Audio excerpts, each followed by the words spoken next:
सभी साथियों को नमस्कार। साथियों, उज्जवल हरियाणा कुरुक्षेत्र भूमि न्यूज देख रहे सभी दर्शकों का हार्दिक स्वागत है, अभिनंदन है। साथियों, आज उज्जवल हरियाणा न्यूज कुरुक्षेत्र भूमि न्यूज आपको एक ऐसी शख्सियत से मिलवाने जा रहा है जो कि भावी सीएम यानी कि नेक्स्ट सीएम चेहरा जो है राजेश कनीपला जी, वो हम आपको रूबरू करवाने जा रहे हैं। आज हम उनके निवास स्थान पर पहुंचे हैं और जानकारी लेंगे कि उनका जो उद्देश्य है, मुख्य उद्देश्य है, इसी लाइन को ही उन्होंने क्यों चुना है और नेक्स्ट सीएम की जो दावेदारी करते हैं तो क्या क्या जो एजेंडे हैं वो लेकर जनता के बीच में पहुंचे हैं। तो मिलवाते हैं आपको खास मुलाकात में राजेश कनीपला जी से। सर नमस्कार जी। सबसे पहले तो मैं आपके दर्शकों का अभिनंदन करता हूँ, स्वागत करता हूँ उज्जवल हरियाणा और कुरुक्षेत्र भूमि का, जो आज मुझे लाइव लेकर आए हैं। और रही बात के भावी मुख्यमंत्री की, साथियों, आज तक इस देश में जनता जो है शोषण का शिकार रही है और जनता हमेशा किसी न किसी पार्टी की गुलाम रही है। लुभावने लालच देकर लोग इनको गुमराह करते हैं और इनकी कीमती वोट को ले जाते हैं। इस वोट से ही इस देश का भविष्य बनता है और इस वोट से ही सभी के अधिकार सुरक्षित रहते हैं और इस वोट से ही आने वाली पीढ़ियों का विकास होता है। आज देश जो है इस दौर से गुजर रहा है। आपके चैनल के माध्यम से मैं बताना चाहता हूँ, आप खुद भी पब्लिक के बीच में रहते हैं। मीडिया एक आईना है जो पूरे देश को दर्पण की तरह साफ करके दिखाता है। साथियों, मैं आपके माध्यम से ही पूछना चाहता हूँ हरियाणा प्रदेश के मुख्यमंत्री से और देश के माननीय प्रधानमंत्री से कि आज बेरोजगारी जो है वो चरम सीमा पर है। आज का युवा जो है बेरोजगार है और आज का युवा जो है अपने लक्ष्य से भटक रहा है। कारण क्योंकि वो बेरोजगार है, उसको कोई रास्ता नजर नहीं आ रहा। कुछ तो महामारी ने देश का घेराव कर लिया है और कुछ हमारे देश के नेताओं ने इस देश को लूट खाया है। जो विकास होना चाहिए था वो विकास नहीं होता। अनेक प्रकार के टैक्स जनता पे लगाए जाते हैं।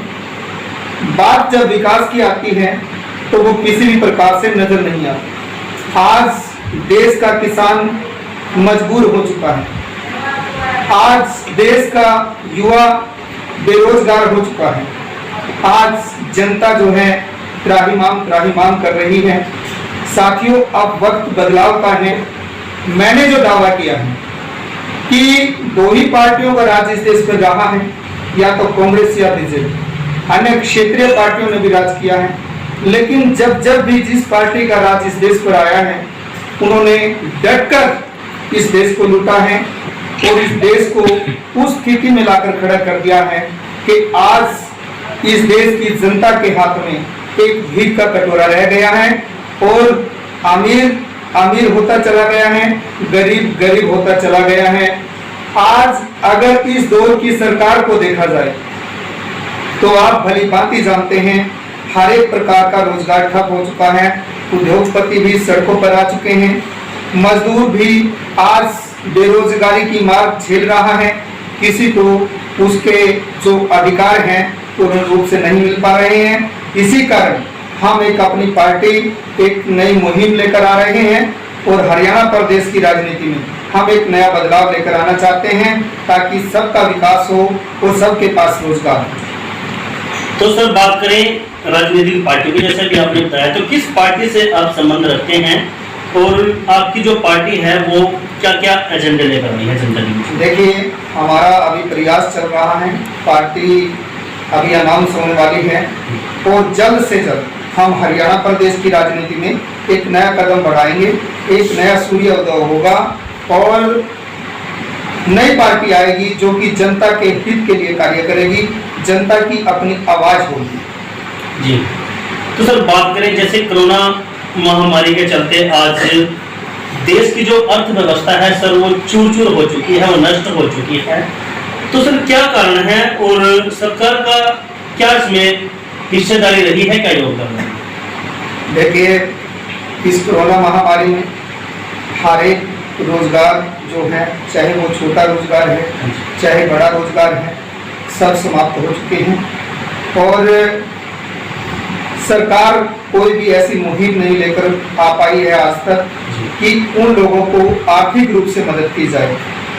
जिन लोगों के पास रोजगार है ही नहीं, वो तो आज ऐसे दौर से गुजर रहे हैं कि वो एक वक्त का दाना कैसे लेकर घर में आए। एक कहावत बड़ी मशहूर है, श्री रामचंद्र कह गए सिया से, ऐसा कलयुग आएगा, हंस चुकेगा दाना दुनकर कौवा मोती खाएगा।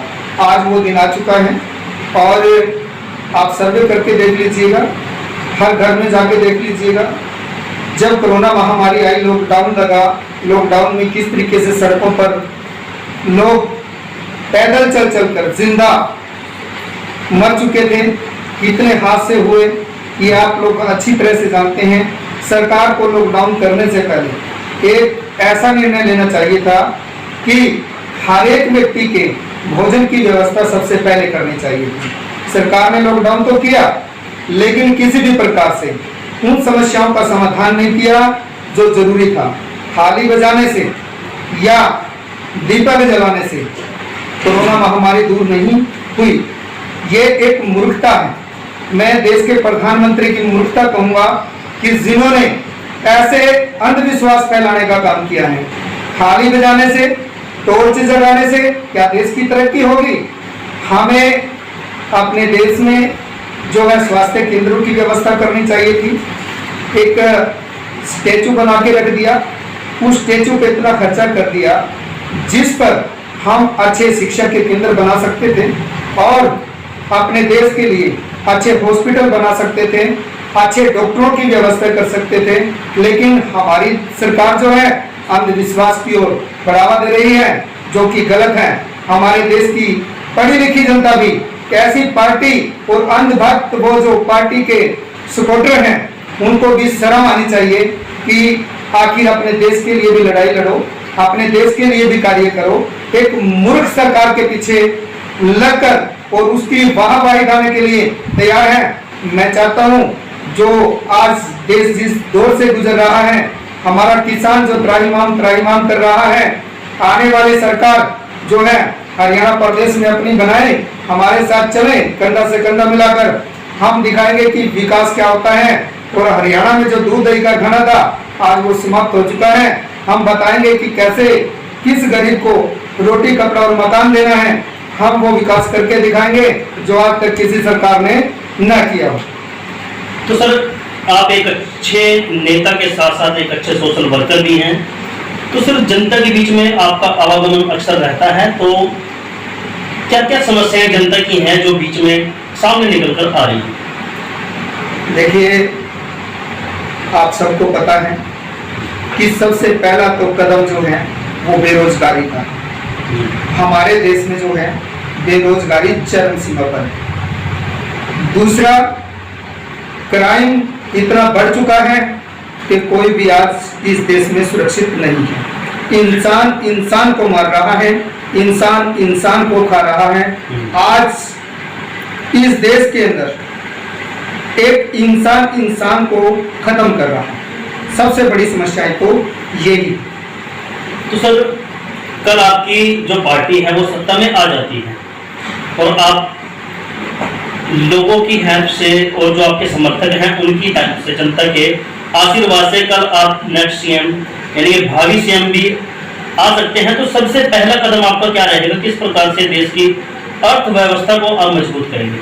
सबसे पहले तो मैं देश की कानून व्यवस्था को ठीक करूँ, जहां देश के किसी भी नागरिक को किसी भी प्रकार की समस्या का सामना नहीं करना पड़ेगा। देश के अंदर जो क्राइम बढ़ चुके हैं, कालाबाजारी बढ़ चुकी है, मैं उन रास्तों को ठीक करूं। और दूसरा, रोजगार के वो साधन लेकर आऊंगा जिससे कि किसी को रोटी कपड़ा और मकान के लिए नहीं तरसना पड़ेगा। जिस योग्य वह व्यक्ति होगा उसको उसी हिसाब से रोजगार दिया जाएगा। सबसे पहले मेरे 2 कदम होंगे और शिक्षा के क्षेत्र में विशेष ऐसा कार्य होगा कि हमारे देश का बच्चा इंजीनियर बनेगा, डॉक्टर बनेगा, साइंटिस्ट बनेगा और अच्छे पदों पर वो नियुक्त होगा। ऐसी शिक्षा प्रणाली हम देश के अंदर लेकर आए। जी, तो सर आज हमारे चैनल के माध्यम से आप जनता को क्या संदेश देना चाहेंगे? मैं आपके चैनल के माध्यम से यही बात कहना चाहूँगा, वोट आपके बच्चों का भविष्य है, आपके देश का विकास है। अपनी वोट को ईमानदारी से करें, एक अच्छे व्यक्ति का चुनाव करें और जो व्यक्ति इस देश पर राज कर चुके हैं उनको दोबारा राजनीति में लेकर आने का प्रयास न करें। मैं यही कहना चाहूँगा कि आपकी वोट ही आपके अधिकारों की सुरक्षा है। जो लोग दल बदलू हैं, आज इस पार्टी में हैं, कल दूसरी पार्टी में हैं, ऐसे लोगों को राजनीति से बाहर का रास्ता दिखाएं। आप में क्वालिटी है, पढ़े लिखे लोग हैं, आप लोग खुद आगे आएं, अपने क्षेत्र में से एक अच्छे नेता का चुनाव करें, खुद विधायक बने, खुद सांसद बने, छोटी पंचायत में बैठें, बड़ी पंचायत में जाएं और अपने देश के लिए अच्छे कानून बनाएं और अपने देश की जनता के लिए अच्छे विकास कार्य करें। यह मेरी आप लोगों से अपील है। हमारा साथ दें, मैं आपकी एक एक वोट का कर्ज गुलाम बनकर अदा करूँगा।